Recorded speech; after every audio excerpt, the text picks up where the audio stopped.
अध्याय 8 प्रारंभ.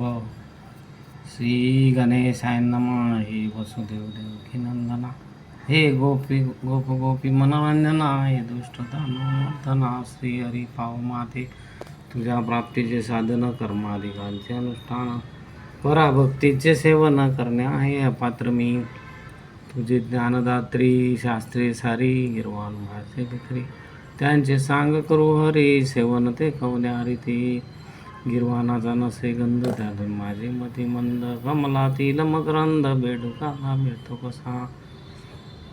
अन्नदाने तुझी प्राप्ती जरी घेऊ करून घेऊ सेवते, तरी धनाचा अभाव निश्चिती.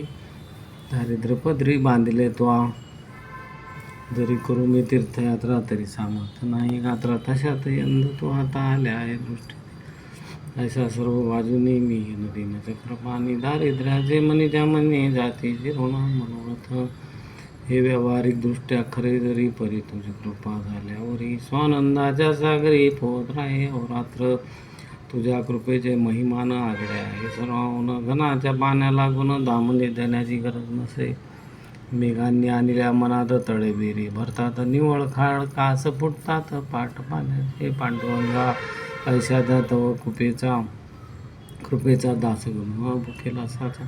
घास एखादा जरी तरी त्याचा घाल माझ्या मुखात, तिने मी तृप्त होईल अवघ्या सुखा. ते पावेन अमृताचा लावता कन, रोग सारे दूर होती. असो मागेल अध्याय. देशमुख पाटलाटाई मुक्कामाते दुपडी बाई, येऊन बसली हे ऐकले जेत जेतही नांदे.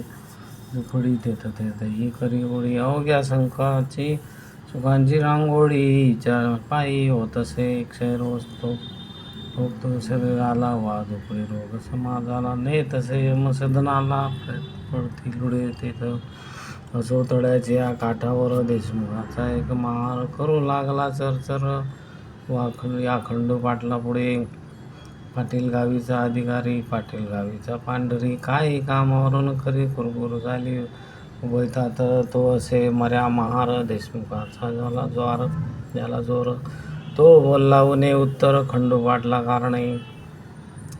पाटील बदला त्यावरी तुझी रीती नाही बरी, गरीबाने पायरी आपली कधी सोडू नये. उनी उत्तरे बोलण्याचा अधिकार आहे देशमुखाचा, तुझ्या सारख्या नकट्याचा नाहीये जानमनी. तरी महार ऐकेना करू लागला ना चेष्टा नाना, त्याच्या ऐकुनी भाषणा. पाटील खवळला मानसी, बाचाबाचीचे कारण होते अतिशुल्लक दान. कागद ठाण्या लागून पाठवणे होते पाटलाला, तो टप्पा न्यावयासी सांगितले होते महारासी. की तू असाच अकोल्यासी तहसीलीत टप्पा द्या हा. ते कोणी वदला महार, मी ना टप्पा नेणार. देशमुखाच्या आश्रितावर तुमचा डोळा हमेशा, काही असो आज दिनी मी टप्पा न जाय घेऊन. तुझ्या हुकुमा लागुनी बोंबा शिमग्याचा समजतो मी. ऐसे वैदनी बोलला अवभाव तैसा केला, मूठ वळून हात नेला त्याने आपल्या मुखापुढे. ही त्याची पाहून कृती खंडू पाटील खोपला चित्ती. भरीव वेळूची काठी होती पाटलाच्या हातात, त्याच काठीचा केला प्रहार महाराची या घातावर. पाटील मूळचा जोरदार ज्याने राग केला प्रहार, त्या प्रहारे करुणी हात गेला मोडून. महार बेशुद्ध होऊन पडता झाला भूमीवर. पाटील दुसऱ्या महाराला गेले टप्पा द्यावाला. तो इकडे वृत्तांत कैसा झाला तो आता सांगतो. तो महार त्याच्या आप्तांनी नेला उचलून देशमुख सदनी, मोडला हात. हे पाहून देशमुख ते संतोषले. वा वा छान गोष्ट झाली, आपणा पुरापत काढण्यावरली ही अनाठ आहे संधी आली, ती उपयोगी न दवडणे. त्यांनी त्या महाराशी तात्काळ नेले कचेरीशी, समजाविले अधिकाऱ्याशी. कोठे नाटे बुधो कोठे दोन पक्षात वाकडे आले किंचित, काट्याचे सर्व तात नायटे ते लोका. फिर्याद त्या महाराची पुस्तकात नोंदली साची, आज्ञा झाली अधिकाराची. पाटील पकडून आणावया शेगावी झाली पुकार, उद्या आहे पडणार पाटलांच्या पदी थोर. बेडी करी हातकड्या ते खंडू पाटला समजले, थांबे त्याचे धनानले. तोंडचे पाणी पडाले झाला ती चिंता तुर, ज्या शेगावी मी वाघावरी वागत होतो आजवरी. तेथेच का श्रीहरी प्रसंग आणला बेडीचा, अब्रुदारास अपमान वाटे मरण होऊन मरण. बंधू गेले घाबरून काही विचार सुचेना, खंडू हताश होऊन बसला. तो एक विचार सुचला त्याला. श्री गजानन महाराजांना साकडे घालावे. त्या साधूचे वाचून याने संकटाचे निरसन करणारा न कोणी आण राहिला या वराडात. लौकिकी यत्न करण्याला बंधू गेले अकोल्याला. खंडू पाटील निघाला समर्थाकडे. रात्रीसह येताच केला नमस्कार. शिर ठेवले पायावर. महाराजाला कठीण फार प्रसंग तो. माझ्यावरी सरकारी कामानिमित्त मी एका महाराप्रत तळ्यापाशी ताडिले. सत्य करातील काठीने त्याचा ऐसा परिणाम झाला. काट्याचा नायटा केला देशमुख मंडळींनी भला माझे अहित करण्यास. त्यानिमित्त कैद मला होण्याचा उद्या प्रसंग आला. समर्थ माझ्या इज्जतीला तुझविल कोण रक्षेल. उद्या येतील राजदूत मला इथून नेण्याप्रत बेडी ठोकोने पायात ऐसे आज ऐकले. त्यापेक्षा गुरुवरा गळा माझा आहे त्याची चिरा. ही घ्या तलवार देतो करा वेळ करू नका हो. अब्रुदारा कारण बेइज्जतीच मरण. अपराध माझ्या त्यातून ती अल्प दयाळा. त्या अपराधापरी खड्याचा हा डोंगर झाला साचा. अभिमान माझ्या अब्रूचा धरा समर्था एकेकाळी. जयद्रथाच्या वेळेला अग्निकाष्ट भक्षणाला होता अर्जुन तयार झाला. केवळ आपल्या अब्रूस्तव तेथे भगवंताने बली अब्रू त्याची रक्षण केली. प्रभूने वस्त्रे नेसवली द्रौपदीला सभेत. ते बी मम अब्रू ही पांचाळी देशमुख कौरवांनी आणली. नग्न करण्यासाठी बली तिचे करावं रक्षण. असे वधून समर्थाला पाटील रडू लागला. आसवांचा तो चालला पूर नेत्रा वाटे हो. घरची माणसे चिंता दूर आधीच झाली होती फार. नाही त्यांच्या शोकापार तो सांगावे कुठवरी. इकडे समर्थांनी भले दोन्ही हाते कवटाळले. खंडू पाटला हृदय धरले त्याचे सांत्वन करावया. अरे काम करत्या पुरुषाप्रत ऐशी संकटे येतात. वरच्यावरी जाण सत्य त्याची चिंता वाहू नको. स्वार्थदृष्टी बळावता ऐसे होते तत्वता. खऱ्या नीतीची ही वार्ता मात्र त्या कळत नसे. तुम्ही पाटील देशमुख दोघेजण एका जातीचे असून एकमेकाचे नुकसान स्वार्थे करू पाहता. मागे कौरव पांडवात स्वार्थे झाला विपट सत्य. परी पांडवाचा पक्ष तेथ नावे. न्याय खरा होता की म्हणून पांडवा कारण साई केले भगवंताने. सत्यासाठी मारणे भाग पडले कौरवांना. जा भिवूस नको तिळभर बेडीनं तुझी पडणार. किती जरी केला जोर देशमुखाने आपला तेच पुढे खरे झाले. पाटील निर्दोषी म्हणून सुटले. जे का संत मुखा वाटे आले ते न खोटे होई कधी. पाटील मंडळी उत्तरोत्तर बजू लागली. साचार कोणा नाही आवडणार अमृत ते सेवावया. पुढे खंडू पाटलाने करून विनंती प्रेमाने नेले रावया कारणे. त्यांना निसगृही असता पाटील सन्नाद गजानन स्वामी समर्थ. ब्राह्मण आले अवचित 10-5 तैलंगी. विद्वान असती कर्मठ वेदा परिप्रीती. परिधानाचा लोभ जित्ती राही ज्यांच्या विशेष. जे काही मिळेल बनून समर्थाकडे आले जाण परत. ते पांघरून घेऊन समर्थ निजलेले. त्यांना जागे करण्याप्रत ब्राह्मण म्हणू लागले मंत्र. जटेचे ते स्वरासहित अतिउच्च स्वराने. मंत्र म्हणण्यात चूक झाली ती न त्यांनी दुरुस्त केली. म्हणून आसने उठून बसली गजाननाची स्वारी महा. आणि ऐसे वदले ब्राह्मणाला. तुम्ही कशासाठी वैदिक झाला. हिन तो वेदविद्येला आणू नका रे निरर्थक. हिन विद्या पाळपोटाची मोक्षदात्री आहे साची. बा डोईस बांधल्या शालीची किंमत काही राखा हो.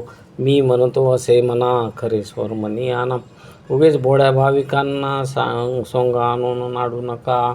जी रुजा ब्राह्मणांनी म्हणण्यास सुरू केली झाली. तोच अध्याय समर्थांनी धडधड म्हणून दाखविला. चूक नकोटे म्हणण्यात शब्दोच्चार स्पष्ट. सत्य वाटे वसिष्ठ वृत्तिमंत वेद म्हणण्या बसला असे.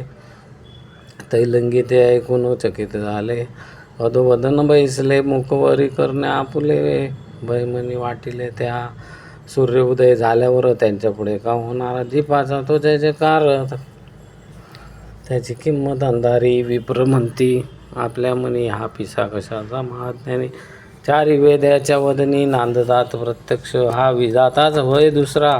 शंका इथं नुसली जरा. हा असावा ब्राह्मण खरा जातीने की निसंशय. परमहंस दीक्षा याची वार्ता न उरली. बंधनाची कोणत्याही प्रकारची हा जीवनमुक्त सिद्ध योगी काही पुण्य होते पदरी म्हणून मूर्ती पाहिली खरी. हा वामदेव याला दुसरी उपमान ती द्यावया असो खंडू पाटलाकडून त्या ब्राह्मणा लागून. देते झाले दयागन रुपया दक्षिणा. ब्राह्मण तर संतुष्ट झाले. अन्य गावा निघून गेले. महाराजही कंटाळले उपाधीला गावच्या. श्रोते खऱ्या संताप्रत उपाधी नसे पटत. दांभिकाला मात्र भूषण होते जियेचे. गावाच्या उत्तरेला एक मळा सानिध्याला. या मळ्यात भाजीपाला होता बोवस. एक शिवाचे मंदिर तेथे होते साचा. लिंब तरुची थंडगार छाया होती ते ठाया. हा कृष्णाजी पाटलाचा मळा होता मालकीचा. हा कृष्णाजी खंडूजीचा सगळ्यात शेवटचा भाऊ असे. या मळात महाराज आले शिवालयास निंद बसले. एक ओट्यावरी भले लिंबतरूच्या छायेत समर्थ म्हणजे कृष्णाजी मी आलो तुझ्या मळ्याशी. काही दिवस राहावयासी या श्री शंकरा सनिध्य. हा भोलानाथ कर्पूर गौर नीलकंठ पार्वतीवर. हा राजराजेश्वर अयोग्या देवांचा. तो तुझ्या मळ्यात रमला म्हणून मी विचार केला. येथे येण्याचा तो भला. ते सावली करून ते वाक्य ऐकले. 6 पत्रे आणविले. ओट्यावरही छप्पर केले कृष्णाजीने. तात्काळ समर्थांनी वास केला म्हणून मळा क्षेत्र झाला.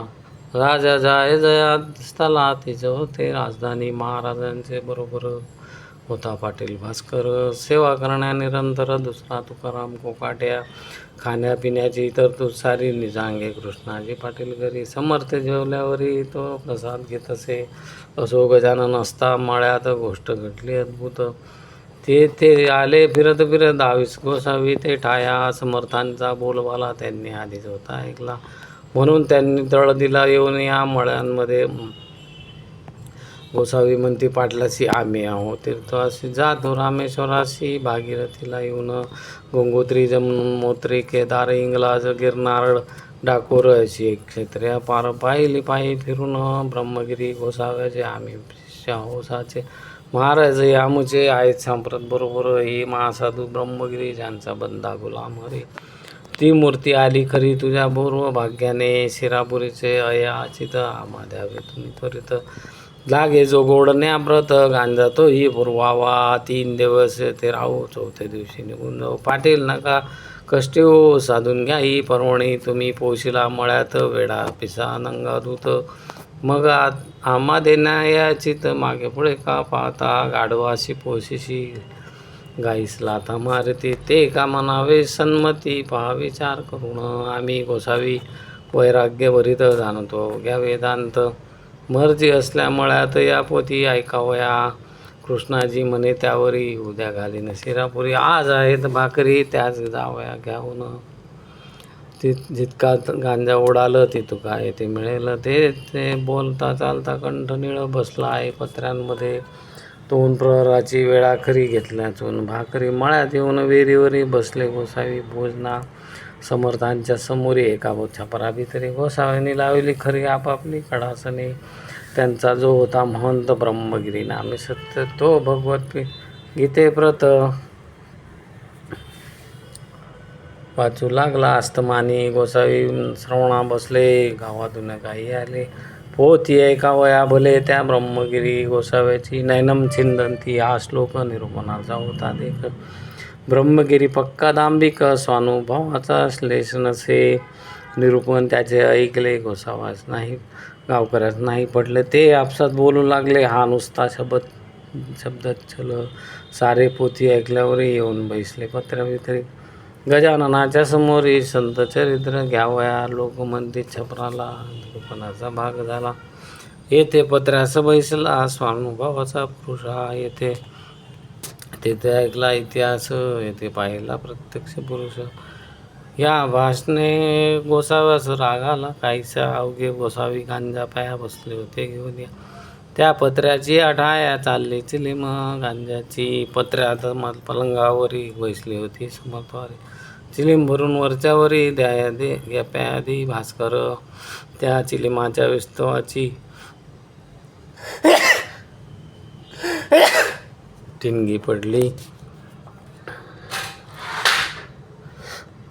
पलंगी पडली साची ती पडताना कोणाची दृष्टीनं गेली तिच्यावर. काही वेळ गेल्यावर निघू लागला दूर. पलंग पेटता एक खीर एकदम बाजूनी तो प्रकार पाहता भास्कर बोले, सद्गुरुनाथा पलंग सोडा शीघ्र आता, या खाली उतरून लाकडे ही पलंगाची आहेत की सागाची. ती नादा विजयाची पाण्या वाजून दयाळा. तई समर्थ बोलले, वाचा भास्कराने विचवण्याचे कारण नाही तुला जनमुळीच आणू नको.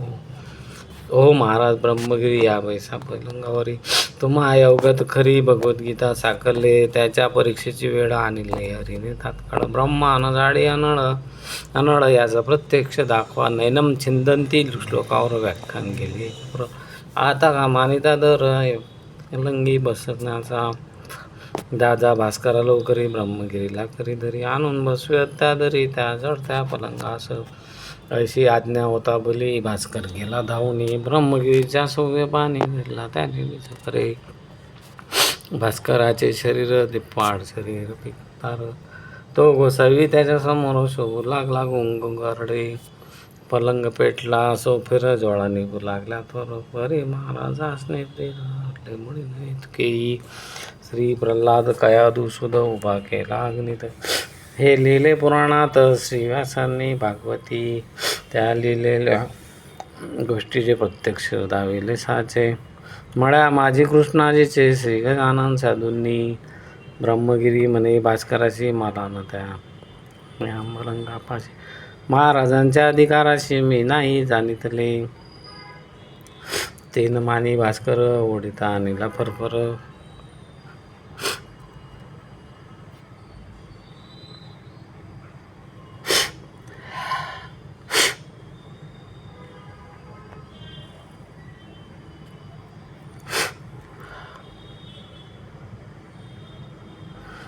उभा केला समोर आपल्या सद्गुरूंच्या, नैनंद दती पावक हे खरे करून दावा वाक्य. ऐसे बोलता महाराज दे का गोसावी, परम घाबरला गोसावी म्हणे, भीत भीत मी पोट बरे आहे संत, चिरापुरी खाण्याप्रत मी झालो गोसावी.